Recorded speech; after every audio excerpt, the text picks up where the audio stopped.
So what does it look like for a wife to engage in effective communication with her husband? She is peaceful and calm. Peaceful and calm because she trusts Jesus to take care of her and her children and those she loves, so she can be peaceful and calm. See, she's not fearful.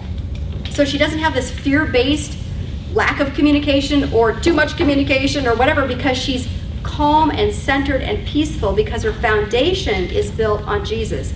She can be calm.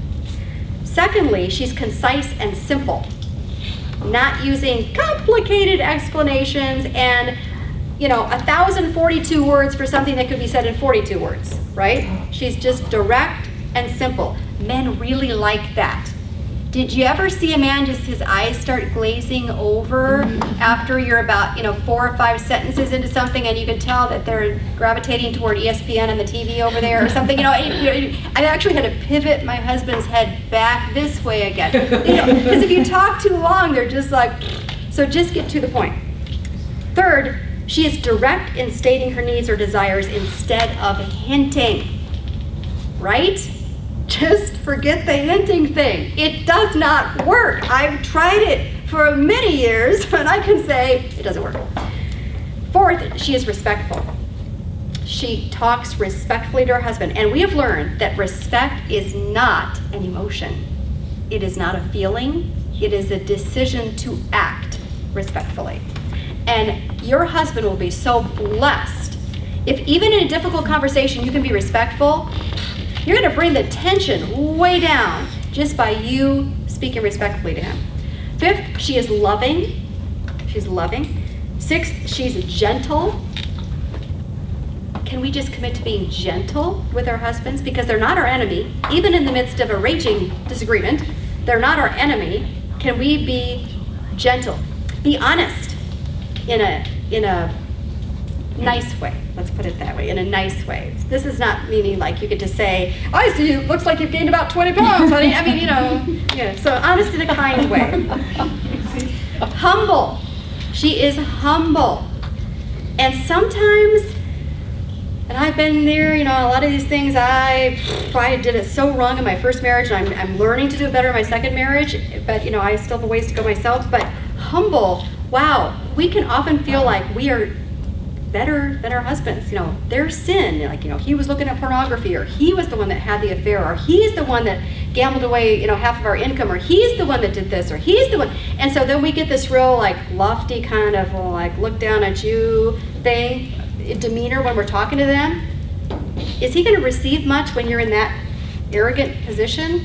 Not really. So try to be humble. Maybe even talk about your areas where you're working on some things.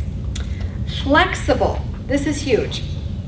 She is flexible, which means she cheerfully works toward compromise on all issues, unless it's immoral or sinful, of course. But she cheerfully works toward compromise. That's being flexible, right? Because if everything goes your way, there's something wrong in your marriage.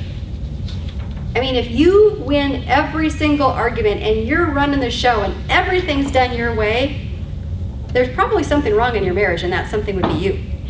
Because you're not flexible.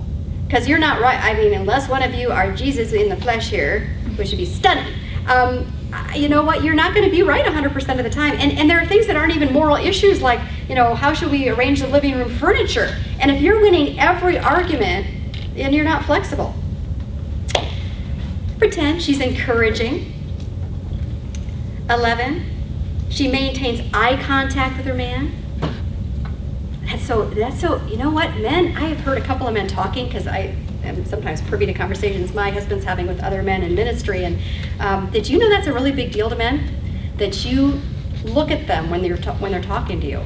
Do you know how many women who are so busy because you're stirring the macaroni and cheese for the kids, and you're trying to make some lunches for tomorrow, and then he comes in the door at the end of the day and you don't even look up and make eye contact because you're busy? And I'm not saying you should drop everything, but what if you were to try to maintain eye contact when he's talking to you? It's a sign of respect, like you really care that he's talking to you, like he's important. 12, she's listening attentively. Listening attentively. It kind of goes with the eye contact, right? You're actually looking at him and you're actually listening, as opposed to planning what you're going to say. How many of us do that? She's always striving to understand and value his perspective. Again, it's just a huge game changer. Some of these things sound so simple, but if you do them, like that one for me has been huge, because I tend to just think about, what he's doing wrong, or, how I need to change him, and why doesn't he just do it my way, and why is it doing. But if I will actually train my brain in these moments to say, okay, Lord, he must have a reason why he's thinking this, or why he acted that way. Maybe I just need to ask you or ask him to help me see that perspective. It really is interesting. It's like, okay, there's a reason, good or bad, but at least there's a reason that I should consider over here. 14, she is watchful for the right time to communicate important matters. The right timing, right? When he's rested, when he's not famished. I don't know about anybody else, but I'm so grouchy when I'm hungry. Oh my goodness. And then 15, she's careful to avoid jumping to conclusions or reading between the lines.